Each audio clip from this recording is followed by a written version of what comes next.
Stock market کی غیر معمولی کارکردگی کی ایک اور وجہ بتائی جا رہی ہے کہ مانیٹری پالیسی جو کہ اسٹیٹ بینک کی اب ہونے والی ہے اس میں شرح سود میں کمی کا امکان ہے جو اس وقت تاریخ کی بلند ترین 22% کی سطح پر ہے۔ دوسری جانب وزیر خزانہ محمد اورنگزیب کہتے ہیں کہ IMF کا وفد اگلے ماہ پاکستان آئے گا اور مذاکرات کے بعد جولائی تک IMF سے اگلا پروگرام فائنل بھی ہو جائے گا۔ ان دونوں وجوہات نے بھی اسٹاک مارکیٹ کو 72,000 کی سطح پار کرنے میں بہت اہم کردار ادا کیا ہے۔ اس موضوع میں مزید بات کرتے ہیں، ہمارے ساتھ موجود ہیں جناب محمد سہیل،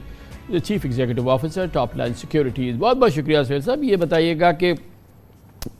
جو پاکستان اسٹاک ایکسچینج ہے، بہرحال جو انویسٹرز کے اس وقت اکراس دا بورڈ ہمیں وارے نیارے نظر آ رہے ہیں، شاید یہ 2016-2017 کے بعد پہلی بار ایک ایسا موسم آیا ہے کہ جس میں کہ اسٹاک مارکیٹ میں ایگزیوبرنس ہے، ایکسائٹمنٹ ہے، اور وہ سسٹینڈ ایگزیوبرنس اور ایکسائٹمنٹ، اور آبویسلی بے پناہ لوگوں کو منافع ہو رہے ہیں، فائدے ہو رہے ہیں۔ بسم اللہ الرحمن الرحیم۔ تھینک یو کامران بھائی۔ بالکل تقریباً 7-8 سال کے انتظار کے بعد کچھ ڈیسنٹ ریٹرنز اسٹاک مارکیٹ نے پوسٹ کیے ہیں، آلدو میں سرپرائز نہیں ہوں کہ یہ مارکیٹ ڈبل ہو گئی ہے یا 75-80% بڑھ گئی ہے، مگر یہ ایکسپیکٹڈ تھا۔ اس میں کچھ دیر ضرور ہوئی، اور اب جو حالات ہیں معیشت کے اور جو پولیٹیکل اسٹیبلٹی نظر آ رہی ہے، اور جس طرح آپ نے اپنے ابتدائیے میں بتایا کہ IMF سے مذاکرات بھی بظاہر لگ رہا ہے کہ صحیح جا رہے ہیں، تو یہ ساری چیزیں جو سینٹیمنٹس خراب ہوئے تھے پچھلے 4-5 سالوں میں وہ کافی حد تک تبدیل ہو گئے ہیں، اور ہم یہی دیکھ رہے ہیں کہ آلدو انڈیکس جو ہے 72,000 ہو گیا ہے، $15 بلین کا مارکیٹ کیپٹلائزیشن بڑھ گیا ہے، اس کے باوجود جو پی ہے وہ بھی ابھی 4-4.5 کے قریب ہے، اور جو بینکنگ سیکٹر کی آپ نے بات کی اس کا بھی پی جو بڑے بینکس کا ہے 4 سے کم ہے، اور چھوٹے بینکس کا ابھی بھی 2 سے کم ہے۔ تو یہ ایک بہت بڑی ریکوری آئی ہے، مگر اس کے باوجود جو ویلیویشنز ہیں وہ اتنی اٹریکٹیو ہیں کہ لگ رہا ہے کہ یہ مومنٹم فی الحال جاری رہے۔ ذرا ہمارے ناظرین کو بتائیے کہ یہ جو ہم نے کہا کہ جو بینکوں کے منافع ہیں وہ ششدر کرنے والے ہیں، جو بینکوں کے شیئرز میں انویسٹر کرنے والے ہیں، انویسٹرز ہیں، ان کے وارے نیارے ہیں، اور جو کیپٹل گین آیا ہے یعنی کہ شیئر کی قیمت میں اضافہ ہوا ہے، پھر جو منافع بانٹے ہیں بینکوں نے، وہ شاید دنیا میں کوئی بینکنگ سیکٹر ہو جو کہ اس کا مقابلہ کر سکے۔ تو یہ پاکستانی بینکوں نے کہ ہاتھ میں کیا گر آیا ہے، کس وجہ سے یہ ہو رہا ہے؟ کامران بھائی دیکھیں، سب سے امپورٹنٹ بات تو یہ ہے کہ جس اکانومی میں ڈپریشن ہو، جہاں پہ انفلیشن 25-30% ہو، GDP بڑھ نہیں رہی ہو، انڈسٹریل سیکٹر گرو نہیں کر رہا ہو، وہاں پر نارملی بینک تو لاسز ہوتے ہیں، چاہے جس کو ہم پروویژننگ کہتے ہیں یا بیڈ لونز ہوتے ہیں،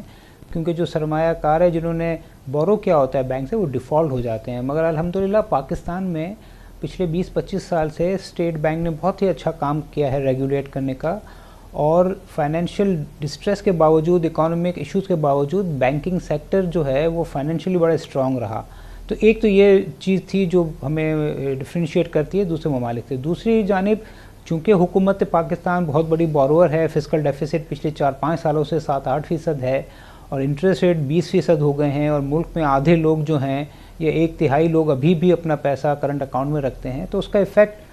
بینکوں کے پروفٹ میں بھی آتا ہے، بٹ بینکوں کے ساتھ ساتھ اور شیئر ہولڈر کے ساتھ ساتھ حکومت پاکستان بھی اربوں روپے اس سے کما رہی ہے، کیونکہ حکومت کا ٹیکس بھی بڑھ رہا ہے۔ اور جس طرح آپ نے انالیسس بڑھایا، ایک عام بینک جو ہے پچھلے 12 مہینے میں اس نے 100 سے 150% تک ریٹرن دیا ہے، اور جس طرح میں نے کہا کہ اس کے باوجود جو بینکس کے پرائز ارننگ ریشو ہے، اتنے low price earning ratio hardly کسی ملک میں اس وقت ہوں گے۔ ایک اور چیز جو کہ جس کا ہم نے ذکر بھی کیا اور آپ کی ریسرچ میں بھی بات تھی کہ صرف بینک نہیں ہے، دوسرے سیکٹر میں بھی بڑی زبردست ایگزیوبرنس ہے۔ آپ نے ایگرو فرٹیلائزر کے بارے میں بتایا کہ جس نے ایگرو فرٹیلائزر کے شیئر خریدا تو اس کو ڈالرائز 110% ریٹرن مل گیا ہے، ڈالر ٹرم میں بھی اگر لگائے پچھلے 1 سال کے دوران۔ اور جیسے کہ ابھی ہم نے عرض کیا کہ 10 سال پہلے اگر کسی نے میزان بینک کا خریدا شیئر پاکستان میں، یا ایپل کا خرید لیا اس نے کہیں پر بھی، تو اس میں بھی جو ہے وہ میزان بینک جو ہے وہ ایپل کے شیئرز کے جو انویسٹر ہے اس سے آگے نظر آتا ہے۔ یہ تو موسٹ ایکسٹراڈنری ایگزامپلز ہیں جو کہ ہم کر رہے ہیں۔ 110% ڈالرائز ریٹرن جو ہے، اور پھر اس قسم کا کی جو گین ہے یہ بہت ہی ایکسیپشنل ہے۔ تو یہ فورن انویسٹر کو کب اٹریکٹ کرے گی، اس لیول پہ اٹریکشن؟ مجھے معلوم ہے کہ پچھلے چند ہفتوں کے دوران بہت سگنیفیکنٹ انٹرسٹ آیا ہے، لیکن اس لیول کی اٹریکشن کب ہم دیکھیں گے؟ دیکھیے کامران صاحب، اسٹاک ایکسچینج میں جو لسٹڈ کمپنیز ہے اس میں 3 سیکٹر جو کا دار و مدار شاید ڈائریکٹ اکانومی سے نہیں ہوتا ہے، اس لیے ایک عام آدمی کو یہ کنونس کرنا مشکل ہوتا ہے کہ پروفٹس بڑھ رہا ہے، جس میں بینکس کا ہم نے ذکر کر لیا، آئل اینڈ گیس جو ہے وہ انرجی کی پرائزز سے، تیل کی پرائزز سے لنکڈ ہوتا ہے، اور فرٹیلائزر بھی جو ہے اس کا بہت زیادہ ڈائنامکس اکانومی سے ساتھ نہیں چلتے، کیونکہ یہ ایگریکلچر اور رورل اکانومی کے ساتھ ہوتا ہے، اور آپ کو پتہ ہے پچھلے 1-1.5 سال میں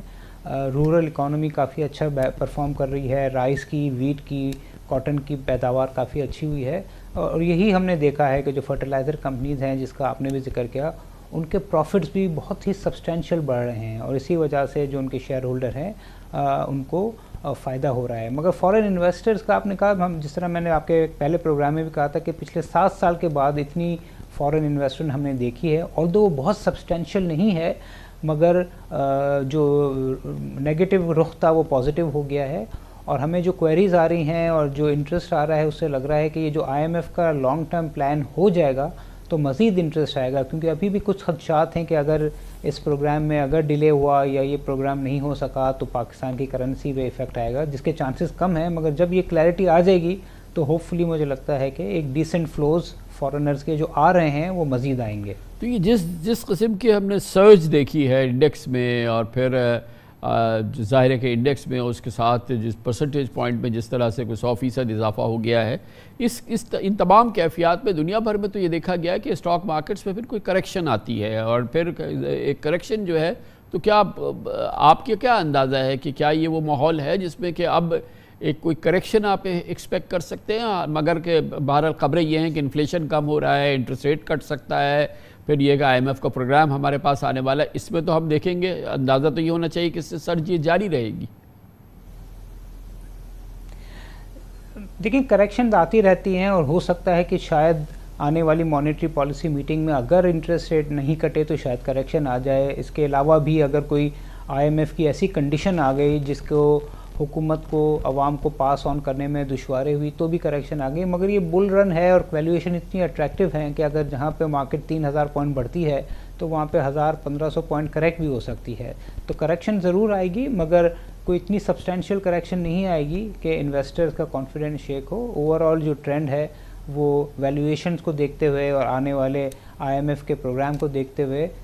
پازیٹیو ہی لگ رہا ہے۔ بہت بہت شکریہ جناب محمد سہیل ہمارے ساتھ موجود ہے۔ کمرشل بریک، اس کے بعد سیاست کے میدان کی بھی خبر لے لیتے ہیں، جہاں پر پاکستان مسلم لیگ نون الیکشن کے جو بھی نتائج رہے ہوں، جتنا بھی متنازع رہا ہو، بہرحال اس کو اقتدار مل گیا ہے پنجاب میں بھی اور سینٹر میں بھی، مگر اس کے باوجود پارٹی اندرونی بے چینی کا شکار نظر آتی ہے، سیاسی طور پہ کمزور نظر آتی ہے، فی الحال لیڈر لیس بھی نظر آتی ہے۔ نواز شریف صاحب صدارت باقاعدہ ایکٹیولی لینے سے کتراتے نظر آتے ہیں۔ اندرون نون لیگ کا یہ احوال ہم آپ کو دیں گے چھوٹے سے وقفے کے بعد۔